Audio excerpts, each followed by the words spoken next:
이 자리가 모두 내 능력 때문인가? 네, 지금 서 있는 이 자리가 모두 내 능력 때문인가? 라는 말씀의 제목으로 함께 말씀을 나누겠습니다.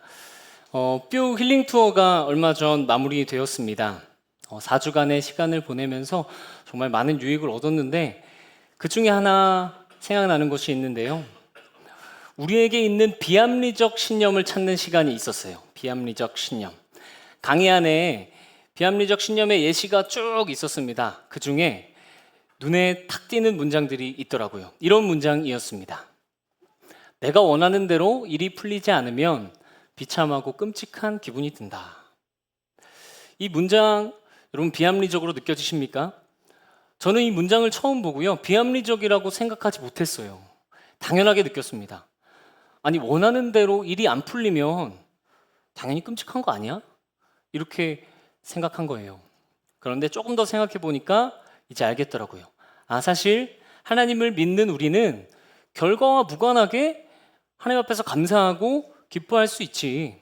그리스도인은 어떤 일의 결과 때문에 비참해지고 끔찍해짐을 느끼지 않을 자유가 있지. 이런 생각을 하게 됐습니다. 그러나 저한테 이 영역에서는 복음이 전혀 작동하고 있지 않았던 거예요.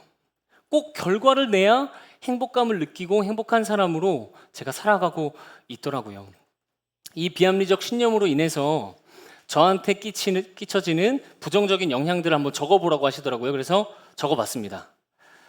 잘 되고 못 되는 것에 일이 일비하며 스트레스 받을 것이다. 과정보다 결과만 중요하게 여기는 사람이 되어서 낙심하거나 교만해지겠지. 그 결과 때문에 노심초사하며 불안해하는 인생을 살겠지. 이렇게 막 쭉 적으면서 어떤 일의 결과로 인해서 낙심하고 때로는 일상의 에너지가 완전히 고갈되다시피 하는 제 모습들이 떠올랐습니다. 대체 왜 그럴까? 그렇게 생각해 보니까 아마 어떤 결과를 얻었든지 그것을 제 능력과 실력 그렇게 연관 지으면서 생각했기 때문인 것 같습니다. 내 능력과 실력 때문에 이런 결과를 얻었겠구나. 결과가 안 좋으면 내 능력과 실력이 안 좋아서 그래, 부족해서 그래. 결과가 좋으면 내 실력, 내 능력이 좋아서 그래. 그렇게 생각하니까 결과가 좋은 것, 결과가 나쁜 것에 크게 영향받는 삶을 살아가게 된 것이죠. 이렇게 개인의 능력과 성과를 어떤 판단의 기준으로 삼는 관점을 능력주의라고 합니다. 사실 이 능력주의는요, 굉장히 공정하게 보여요. 누군가를 판단하는 기준으로 명확하게 근거가 제시되는 것 같고 때로는 내가 이룬 성과에 대해 어떤 정당성을 부여하기도 하고요. 왜냐하면 내 능력이 좋으면 성공시키는 거고 내 능력이 안 좋으면 실패하는 거니까요. 많은 학자들이 이 사회 전반에 능력주의가 만연해 있다고 입을 모아 말합니다. 우리 일상 속에서도 드러나는 것이죠.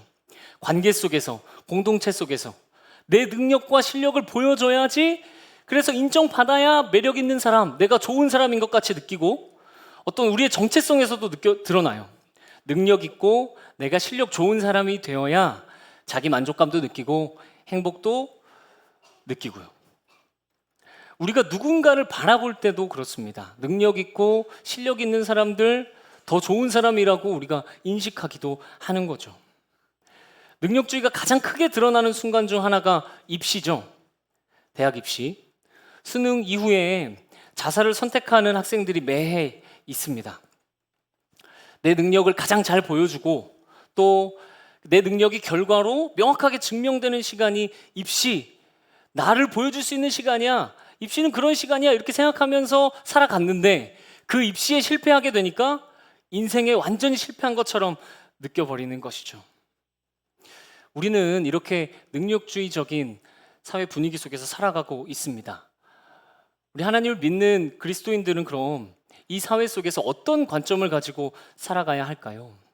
어떻게 살아가야 할지 오늘 본문을 통해서 함께 살펴보기를 원합니다.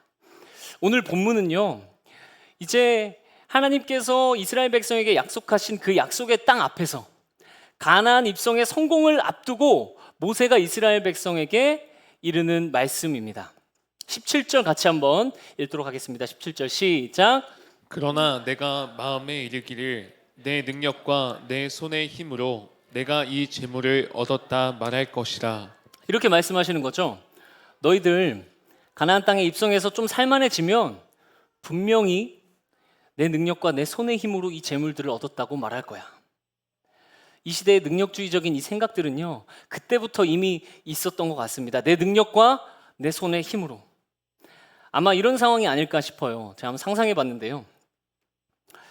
지금부터 제가 가나안 땅에 입성한 세대의 아빠입니다.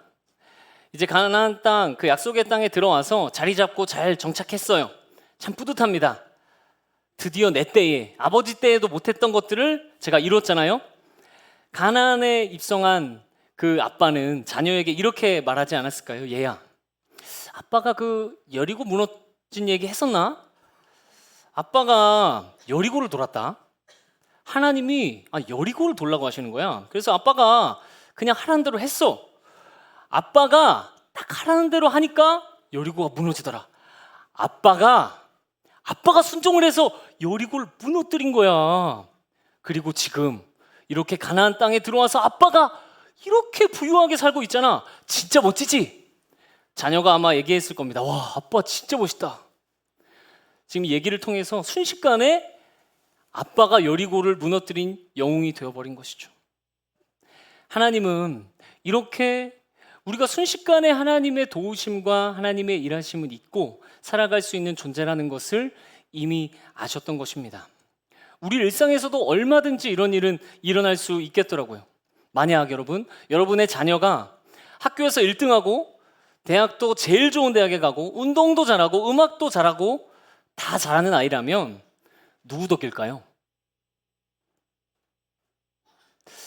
얼마 전에 아내가 회사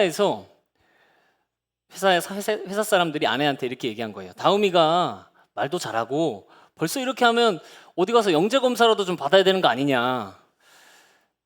아니에요. 저 영재는 아닙니다. 확실히 영재는 아니에요. 그러니까 웃자고 아마 하신 것 같은데, 격려의 의미로 하신 것 같은데, 근데 이런 생각을 한번 해봤어요. 다음이가 정말 영재라면, 아닌데 정말 영재라면 그건 누구 덕일까? 지금 다음이가 26개월을 살았는데요. 26개월 동안 다음이의 창의력을 위해서 부정적인 단어보다는 긍정적인 단어로 그렇게 격려하고 사용하려고 노력하고 또 생각하고 사고한 아이로 키우기 위해서 계속 독서를 해준 저의 덕일까요? 아니면 저의 아내 덕일까요? 17절의 변형 버전인 것 같습니다. 한번 같이 읽을까요? 17절의 변형 버전 시작. 내가 마음에 이르기를 내 능력과 내 손의 힘으로 자녀를 양육했다 말할 것이라.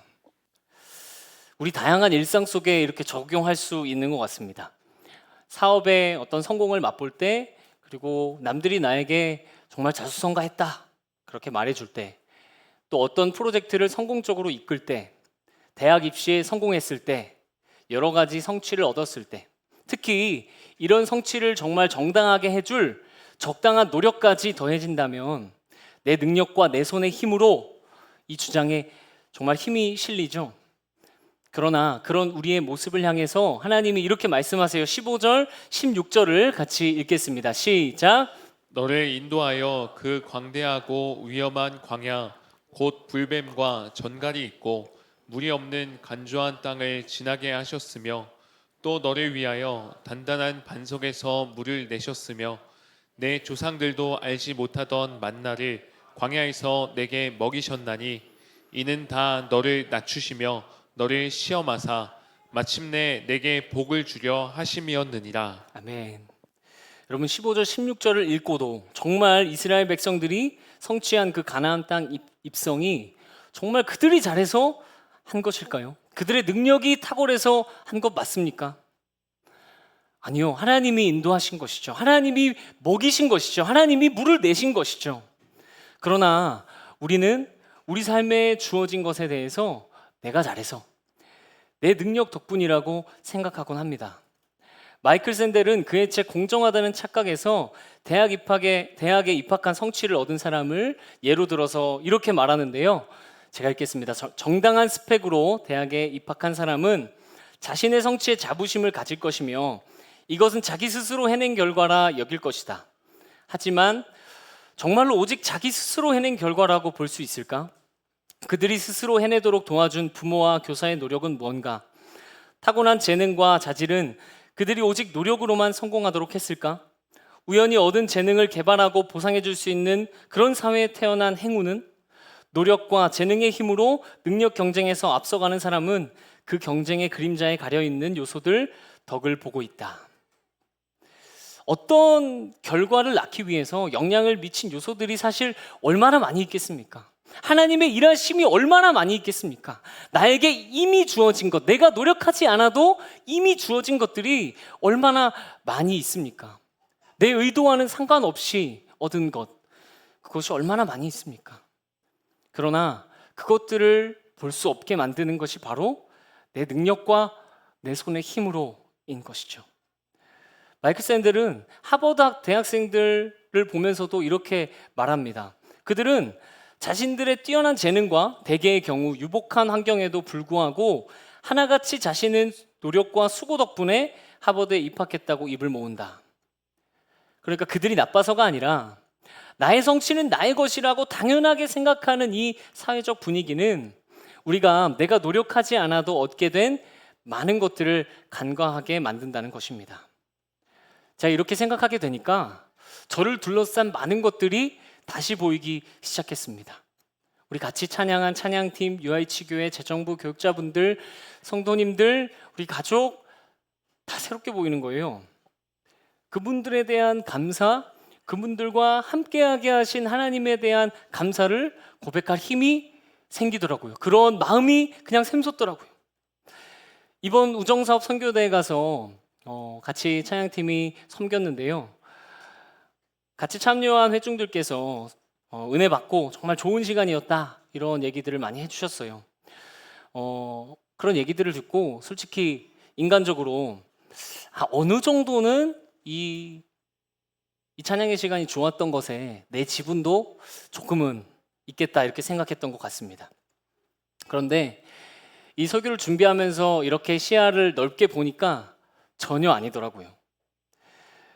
엄청나게 많은 헌신들이 있었어요. 미리 김천에서 장비 챙겨서 트럭에 막 다 싣고 한두 명이 한 거예요. 다 싣고 일찍부터 와서 먼저 와서 내리고 세팅하고 또 회사 마치자마자 부랴부랴 천안에서 했는데 천안까지 와서 저녁 먹고 와서 또 연습하고 새벽 1시까지 음향 잡고 다음날 아침 사와서 또 같이 아침 먹고 준비하고 아침부터 연습, 리허설, 찬양 그리고 그런 스케줄을 다 하고도 감격으로 예배한 우리 팀원들.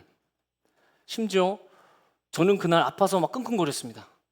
생각해 볼수록 제 지분이 줄어들더라고요. 없습니다. 지분이 없어요. 고백하게 되는 거예요. 아, 진짜로 하나님이 하신 거구나.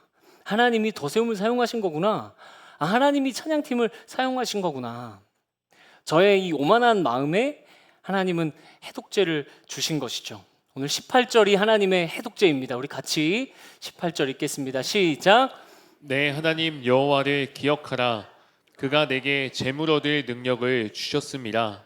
이같이 하심은 내 조상들에게 맹세하신 언약을 오늘과 같이 이루려 하심이니라. 내 능력과 내 손의 힘으로 한 것 같지? 아니야. 하나님을 기억해. 하나님이 너에게 재물 얻을 능력을 주신 거야. 약속의 말씀을 이루기 위해서 너희들을 인도하신 거야. 모세의 입술을 통해서 우리에게 하나님께서 말씀하시는 것입니다. 나의 성공이 모두 내 것 같이 느껴지는 오만함. 그것에서 벗어나는 길이 바로 하나님을 기억하는 것, 우리에게 주신 은혜를 기억하는 데에 있다는 것입니다. 여러분, 우리에게 주어진 성공, 또 어떤 성취, 지위는요, 내 능력과 내 손의 힘으로 주어진 것이 아닙니다. 우리 입술로 지금 한번 고백해 봤으면 좋겠는데 한번 따라해 보겠습니다. 하나님의 은혜입니다. 하나님의 은혜입니다. 하나님이 주셨습니다. 하나님이 주셨습니다. 하나님 감사합니다. 하나님 감사합니다. 아멘. 정말 하나님의 은혜입니다. 모두 하나님이 주신 것입니다. 하나님 감사합니다. 만약 여러분 우리가 지금 서 있는 그 자리가 내가 잘해서 나의 능력으로, 나의 실력으로 얻어진 것 같이 느껴진다면 그때 꼭 기억하셨으면 좋겠습니다. 여호와를 기억하라. 또한 하나님을 기억하면서 우리 삶의 오만함들을 물리쳐내는 은혜를 경험하시기를 소망합니다. 하나님을 기억하는 것은요, 능력주의가 주는 이 오만함의 해독제이기도 하면서 능력주의가 주는 낙심의 해독제이기도 합니다. 지난주에 제가 휴가 기간을 보냈는데요. 목요일 오전에 수강전사님한테 전화가 왔어요. 왜 전화했지? 하면서 전화를 받았는데 휴가인데 전화해서 미안하다고 하면서 몇 가지를 이제 확인하더라고요. 그래서 전화를 하면서 알고 보니까 제가 제대로 조율하지 않고 갔던 것들이 있었어요. 막 수강전사님도 인수인계에서 찾아봤는데 없고 하니까 어쩔 수 없이 전화한 거예요. 다행히 수강전사님이 빠르게 조치를 해줬고 상황은 마무리되었습니다. 그런데 그때부터 막 심장이 두근거리는 거예요. 몸은 강원도에 있는데 마음은 그 조율 안 하고 누락시킨 그쪽에 있는 거죠. 내가 그걸 잘 조율했다면 내가 휴가 오는 것 때문에 다들 불편함을 느끼지 않았을 텐데 막 생각이 막 치고 올라오는 거예요. 저희 아내도 제 굳어진 얼굴을 보면서 왜 이래 했을 것 같습니다. 사실 냉정하게 생각해 보면 내가 실수했네. 다음부터는 빠진 일 없도록 꼼꼼히 살피고 그때그때 조율해야겠다. 나름대로 장치를 딱 마련해 놓고 끝내야 할 일이었어요. 그렇게 끝내면 될 일이었습니다. 그런데 마치 그 일이 일상을 흔드는 그런 것 같은 낙심을 경험하게 된 겁니다. 왜 이렇게까지 일상이 흔들린 것일까? 제가 아내한테 말해보기 시작했어요. 신동열 목사님이 내 신념을 확인하기 위해서는 이렇게 질문하라고 했잖아요. 그래서 물어봤습니다. 여보, 내가 왜 이렇게까지 힘들어하지? 근데 아내가 대답도 하기 전에 이미 알겠더라고요. 인정하기 싫었지만 나는 완벽하게 일을 처리하고 싶고 그런 사람이고 싶었기 때문이었고, 완벽하게 일을 처리하지 못하는 나라는 사람은 가치 없는 사람이었기 때문이었고, 그래서 저는 두려웠던 것 같습니다. 그러니까 그 두려움 때문에 어쩌면 그 정도의 일은 아닌데도 인생이 흔들리는 것처럼 다가오더라고요. 그럴 일은 아니잖아요, 사실.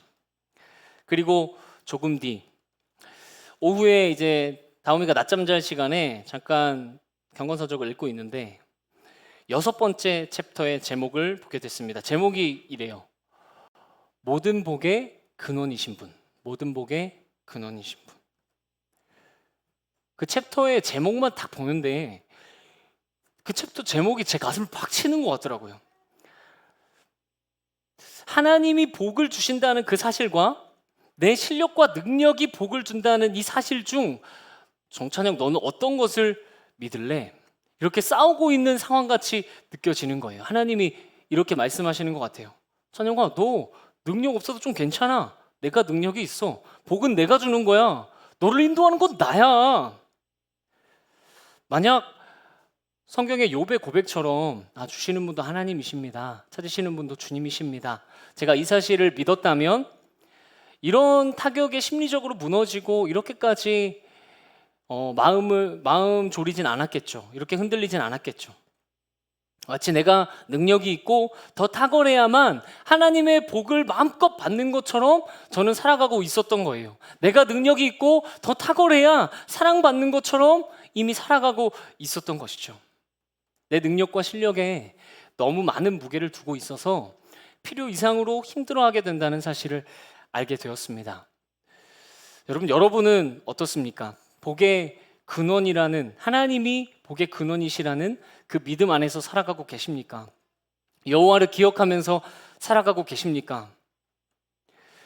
내가 능력이 형편없이 느껴져서 아무것도 아닌 것 같을 그때, 그래서 두려울 때 여러분 걱정하지 마시기 바랍니다. 복의 근원은 하나님이십니다. 하나님이 인도하세요. 우리가 형편없을 때에도 하나님은 그 자리에 그대로 신실하게 계신다는 것입니다. 우리 그때에 이것을 기억하면서 승리하시기를 축복합니다. 그렇다면 여러분, 그리스도인이 실력을 갈고 닦으면서 탁월한 결과를 내는 것과 능력주의로 살아가는 것, 이것은 어떤 차이가 있을까요? 우리는 어떤 마음으로 탁월한 그리스도인이 되어 지혜로운 그리스도인이 되어 살아갈 수 있을까요? 종교개혁자 루터는 이렇게 말합니다. 우리의 좋은 행동은 이미 우리 편이신 하나님을 우리 편으로 끌어들이려는 더 엉뚱한 한 가지 시도에 불과하다. 그러니까 우리가 행동하고 실천하고 열정을 갖는 동기에 대해서 말한 건데요. 우리는 좋은 행동을 할 때 하나님은 이미 우리 편이신데 하나님을 더 우리 편으로 만들려고 좋은 일을 한다는 겁니다.